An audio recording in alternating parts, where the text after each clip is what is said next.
اعوذ باللہ من الشیطان الرجیم بسم اللہ الرحمن الرحیم. دی وخت کې مونږ ښاغلي ماسټر همیش ګل همیش صاحب سره د هغه په حجره کې ناست یو چې یو معروف او مشهور عوامي او انقلابي شاعر او ادیب دی. د یوسفزۍ پښتو ادبي جرګې جرنل سکرټر دی. د مختلفو ادبي او سماجي تنظیمونو په مختلف وختونو کې په اعلی عهدو باندې پاتې دی. د دې نه علاوه ملکی او بین الاقوامي سیاسي لحاظ سره هم یو ډېره جوړه پوهه لري او د آل ټیچرز اسوسییشن ضلع ثوابه او مردان څو وارې منتخب صدر پاتې شوی دی. همدغه رنګ یو نامتو مؤرخ او ملل شوی ریاضیدان دی چې په ریاضۍ کې د مختلفو کلیو تخلیق کوونکی دی. مونږ دې وخت کې هغه سره دغه په حجره کې ناست یو او راځئ چې د هغه کلام د هغه نه د هغه په خپله ژبه باندې واورو. نو مهرباني کومه ګټه چې په ځای باندې پرته وي کومه ګټه چې په ځای باندې پرته وي درته وایم تر هغې پورې درنه وي. ګونګټ څه کوي چې قدر کړي د ګلو ګونګټ څه کوي چې قدر کړي د ګلو د ګل قدر به د تور بورا سره وي. دا بله کیسه ده. ځای چې دوبۍ کتر او کویت ته لاړ شو ځای چې دوبۍ کتر او کویت ته لاړ شو هلته کې ښې ډېرې پیسې شته دی. دلته دې ملک د ګرانۍ د لاسه دلته دې ملک د ګرانۍ د لاسه ډېرې دکې او حادثې شته دی. دا بله کیسه ده. جی ارشاد که مالدارو سره ګنج د سیمو زر شته که مالدارو سره ګنج د سیمو زر شته د غریب سړي ګوګل کې هم هنر شته. د اسبابو دې دنیا کې غافل نشي د اسبابو دې دنیا کې غافل نشي چې کیسه لا د دارا او سکندر شته. په دولت منصب اولاد چې غاویر نشي په منصب دولت اولاد چې غاویر نشي په دا ګرد دنیا سر د پاسه سر شته. بیا ووایه دا آخري شعر. په دولت منصب اولاد چې غاویر نشي په دولت منصب اولاد چې غاویر نشي په دا ګرد دنیا سر د پاسه سر شته. سبحان الله جزاک الله. زه به څه ووایم چې دا ومه او دا یم زه به څه ووایم چې دا ومه او دا یم د لوک داستان مجنون او نه لیلا یم نه د لوک داستان مجنون او نه لیلا یم. هی افسوس د ارچا هی افسوس د ارچا په سپک نظر کې هی افسوس د ارچا په سپک نظر کې لیونی غونته ښکارېږم د خندا یم. دا څو ټکي مې راغونډ کړي دي چې زه یې ستاسو مخکې دغه شوی یم چې څنګه یې وې نو نه ستا د کوڅې خاورې نه زما د کوڅې خاورې هر چا ته مقدمې دي اشنا د کوڅې خاورې. راغون سربراهان د اسلامي نړۍ چې کله شي راغون سربراهان د اسلامي نړۍ چې کله شي کړي لوبې شروع سره د چا د کوڅې خاورې. څوک ځي په مغرب څوک د شمال په لوري منډه کي څوک ځي په مغرب څوک د شمال په لوري منډه کي راوړي سره هر یو د خپل آقا د کوڅې خاورې. هم څوک میانزمانه کې د ادي کوڅې له ورشي هم څوک میانزمانه کې د ادي کوڅې له ورشي راوړي څوک د پیرس نه د ماما د کوڅې خاورې. هم څوک چې د مارکسیس کوڅو کې ځان له خاورې ګوري هم څوک چې د مارکسیس کوڅو کې ځان له خاورې ګوري راوړي څوک د برلن نه د لالا د کوڅې خاورې. څوک لاړ شي د لینن کوڅه کې پرې خاورې راټولې څوک لاړ شي د لینن کوڅه کې پرې خاورې راټولې. راوړي څوک نرخواتنه د چاچا د کوڅې خاورې څوک لاړ شي د لینن کوڅه کې ځان له خاورې ټولې څوک لاړ شي د لینن کوڅه کې کړي خاورې راټولې او راوړي څوک نرخواتنه د چاچا د کوڅې خاورې څوک ډېر په کړاو سره یو چون خاورې راټولې کړي څوک ډېر په کړاو سره یو چون خاورې راټولې کړي کام خرڅ کړي راټولې بس ویړیا د کوڅې خاورې او دریغه پر مخ پروت وې چې شهید په مدینه کې دریغه پر مخ پروت وې چې شهید په مدینه کې کل کړي ما همیش وې مصطفی د کوڅې خاورې ماشاءالله دا په بیا وای دا شعر دریغه پر مخ پروت وې چې شهید په مدینه کې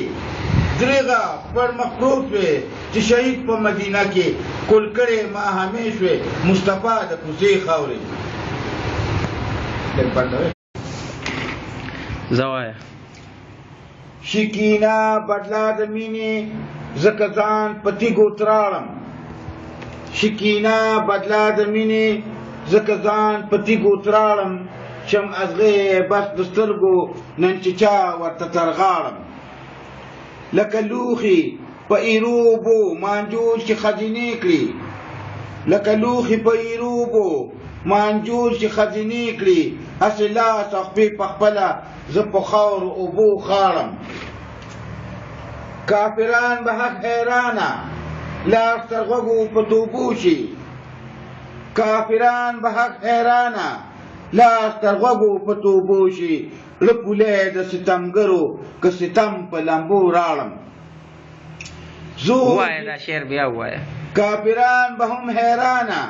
لاس تر غوږو په توبو شي کافران به حق حیرانه لاس تر غوږو په توبو شي زه پولی د ستمګرو که ستم په لمبو راړم زور زیاتي او ناکردو د خلکو داسې لیونی کړم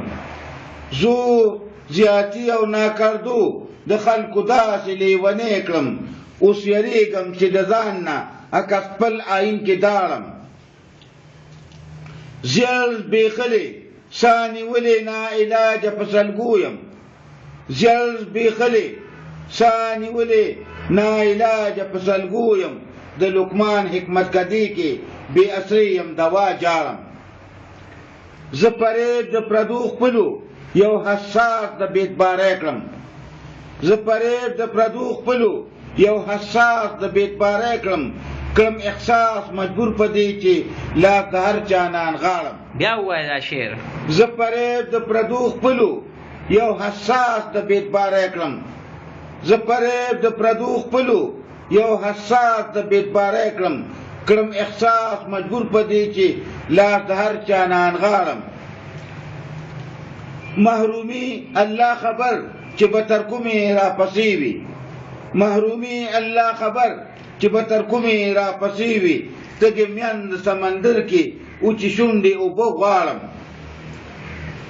همیش جذبې مې کام ولی او ننګ د وطن لرلي همیش جذبې مې کام ولی او ننګ د وطن لرلي بې ننګي زور شو کاله کې ترېنه دغه یم چې لاړم تا بیا ووایه ما همیش جذبې مې کام ولی او ننګ د وطن لرلي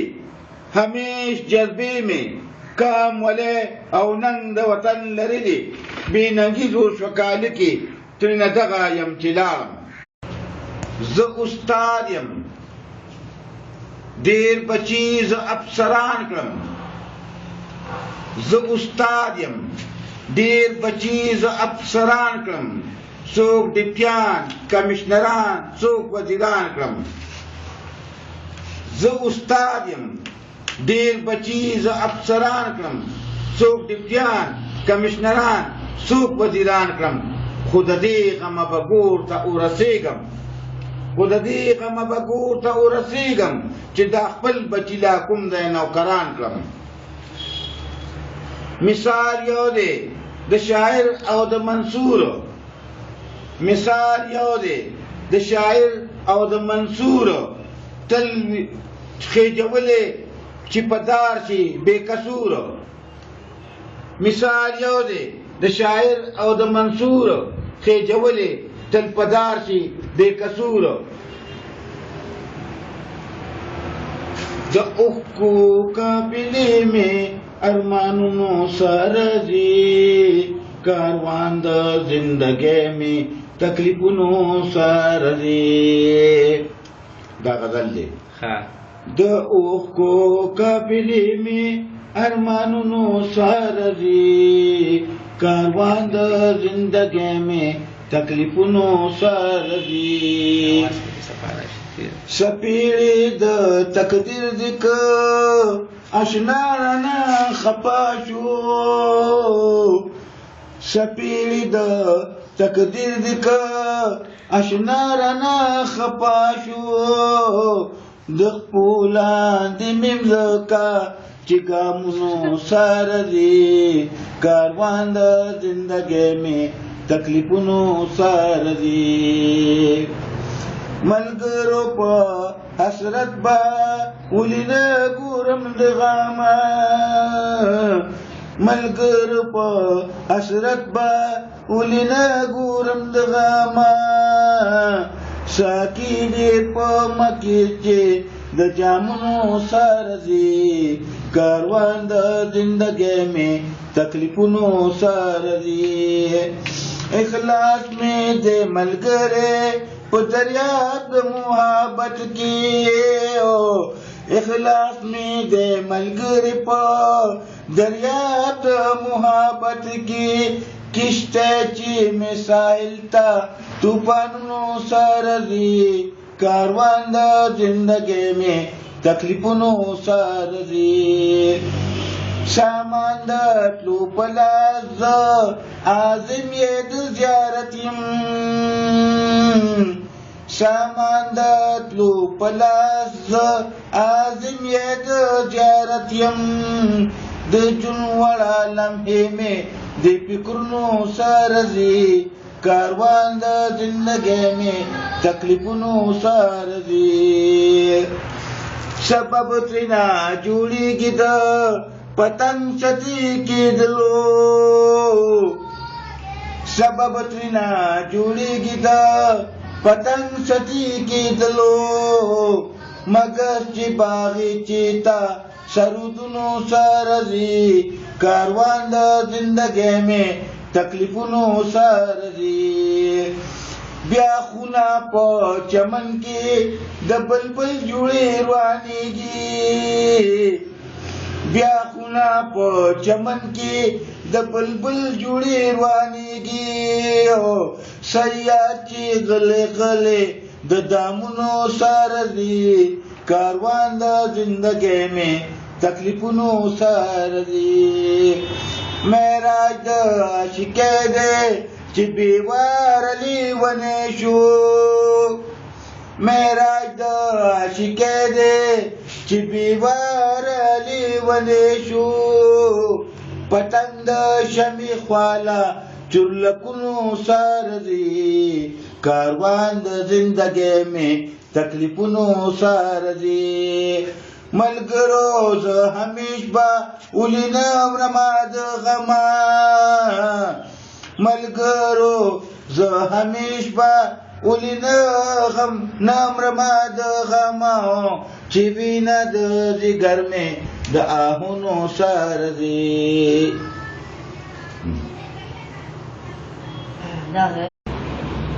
دا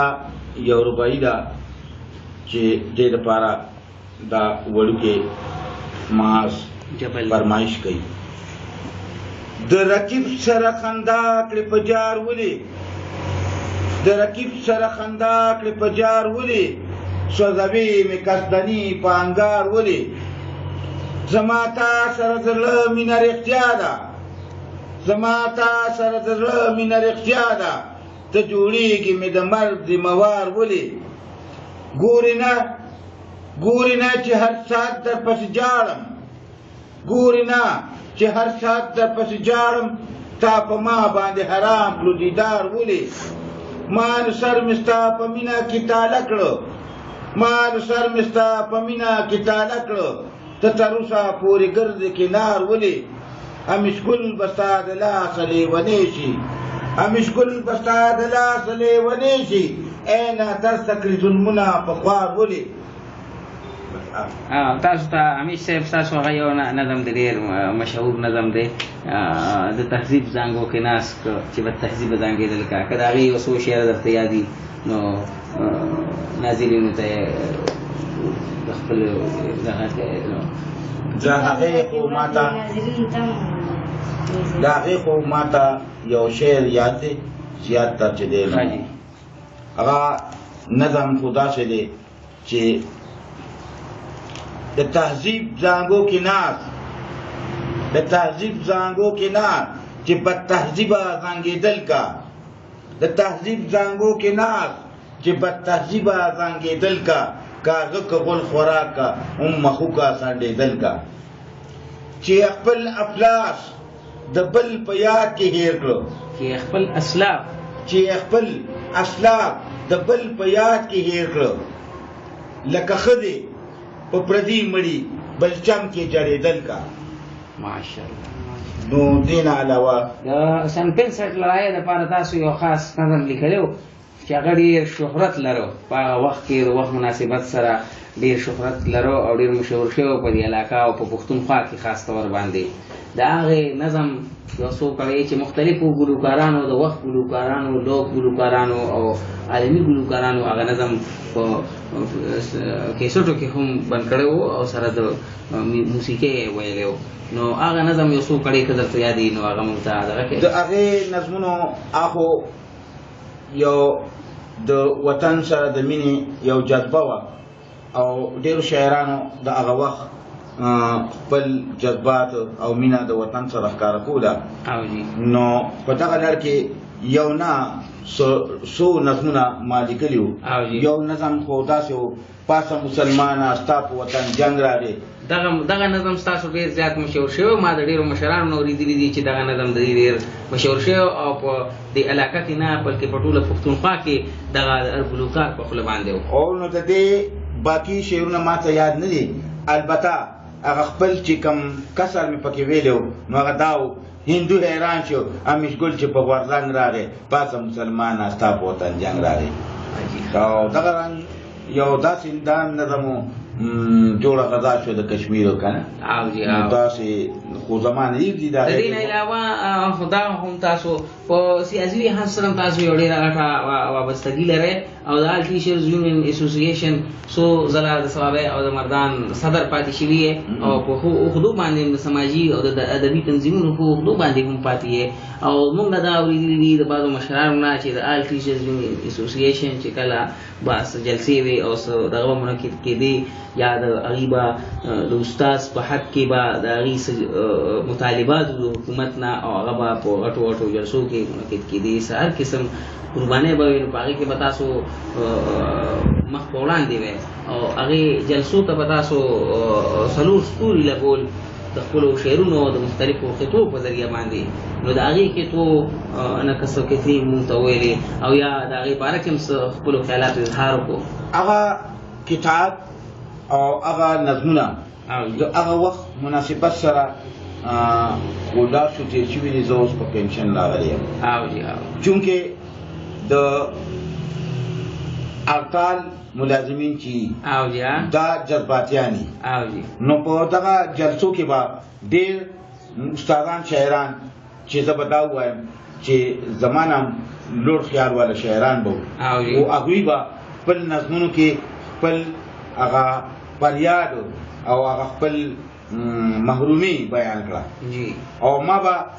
اکثر جلسو کې قطعات او یا نظمونه داسې جذباتي وویل چې د هغې به خلکو سره هغه استادانو سره جذباتي خلکو سره به هغې جذبات به یې راوچت کړو او په دې وجه به چې نو زما ته بیا د نورو علاقو کې د جلسو کې کوونکو دعوت راکړو چې ته به دې جلسې ته خامخا راځې. نو د هغې نه څه خطې درته یادې نه دي؟ نو هغې کې خو یو پیرا په پېښور کې دغه دوران کې د افغان دوران کې په استادان په جوس لاټي چارج شوی حاجي ښه لاټي چارج په پولیس والا کړی که نه او جی نو هغې باره کې ما په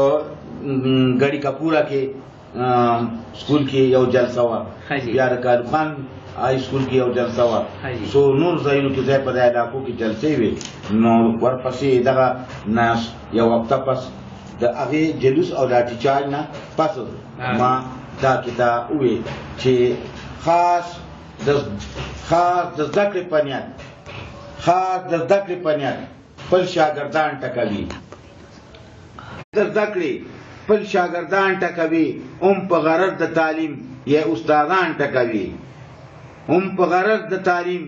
استادان ټکوي ارامیان نور څنګه وي څوک چې پلاران ټکوي. او د دې نه علاوه موږ اورېدلي دي چې مختلفو تنظیمونو د ډرامیټک تنظیمونو وغیره وغیره او د سماجي تنظیمونو هم تاسو په حدو باندې پاتې د هغې باره کې او د مختلفو ریاضو کې هم تاسو کلیات ایجاد کړي دي او داسې په فلکیاتو کې هم تاسو دغه لرئ تجربه لرئ او د موسم په باره کې هم تاسو خپل داسې کلیې او مناظر دي چې هغې نه تاسو مشاهدې کولی شئ او فیشنګویي کولی شئ د هغې باره کې به موږ ته تاسو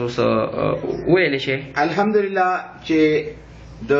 ډېر محنت مشقت نه پسو چې زما دا شوق و نو زه هر کال 15 میاشتې 6 میاشتې مخکې د روژې د لومړۍ ورځ یا د اختر متعلق پیشنګویي کوم چې په دغه ورځ باندې که دغه تاریخ باندې که روژه شوه نو دا به صحیح وي او کني د قوم به روژه مسلمانان به یو روژه کم ونیسي هم عکسې وشي چې ما کم تاریخ 15 میاشتې مخکې ښودلي. دغه رنګ د نور او د ځمکې د نور نه د چاپیر چل ګرځېدو د گردش هغه چې څومره وخت کې څومره ټایم کې دا خپل محور نه او څومره ټایم کې څومره وخت کې دا ځمکه د نور نه کې چاپیر ګرځي نو دغې ما تر سکندونو هغه اشاریو کې سلمې سي پورې چې معلومات دا حساب لګولې تحلیل کړی مې دي. دې نه علاوه د ریاضۍ مې د اشاریو د ضرب او د تقسیم ډېرې اسانه طریقې تحلیل کړي دي او څومره پورې چې ما به کلاسونو ته ریاضي پړاوله نو زیاتر شاګردان څه چې سکولونو کې استادان به هم د دغه طریقې دغه شو د زده کړې شایقین شو هغوی به دا غوښتل چې دا طریقه مو زده کړو ډېره اسانه ده. او د مسایل الاضلاع مثلث رقبه ایستل چې دی نو د دې کلیه څنګه چې فیثاغورس د قائمة الزاویه مثلث یو د رقبې ایستو طریقه تحلیل کړې وه یا د هغې نه مخکې 2000 کاله مخکې هیلن صاحب د عام مثلث د رقبې ایستو طریقه تحلیل کړې وه. دا د هیلن صاحب طریقه د هر مثلث لپاره ده خو ډېره اوږده ده نو فیثاغورس صاحب په دغې کې اسانتیا د انسانانو لپاره راوستې ده او هغه صرف د یو مثلث قائمة الزاویه رقبه ډېره په اسانه باندې معلومولو یو طریقې تحلیل کړه او ما دغه شان د مثلث مساوي الاضلاع چې دوی ورځلې یو برابري د هغې رقبه ایستل ډېره په اسانه او د دغه دواړو صاحبانو د کلیو نه هم ډېره اسانه کلیه باندې رقبه ایستل چې دی نو دا ما تحلیل کړي دي. خو د دې باره کې چې دی نو پکار دي چې حکومت زما څه مرسته وکړي او بین الاقوامي سطح باندې دا شایع چې د دې اشاعت کولو لپاره او زما مرسته وکړي. د تاریخ باره کې نو ماشاءالله داسې د ډېر تاریخي خبرې داسې هم دي چې د ډېر لوړو مورخینو ته یادې نه دي او ما یادې کړي دي او دې باره کې ما ډېر خرچ کړی دی، ډېر محنت مې کړی دی. که ما ته پته ولګېده چې د نن دې ځای نه 50 کیلومتره فاصله باندې یو کس ته تاریخي پوهه شته دی، نو زه به لاړم او هغه څه هغه نه به مې ځان د تاریخ باره کې پوهیو. نو دا ساعت زه دا ولرم چې په دې خپل مردان ډویژن کې یا خیبر پښتونخوا کې د تاریخ کم عالمان دي، نو شاید چې بعضې تاریخي خبرې به هغوی ته معلومې نه وي چې زه یې د هغې باره کې یادداشت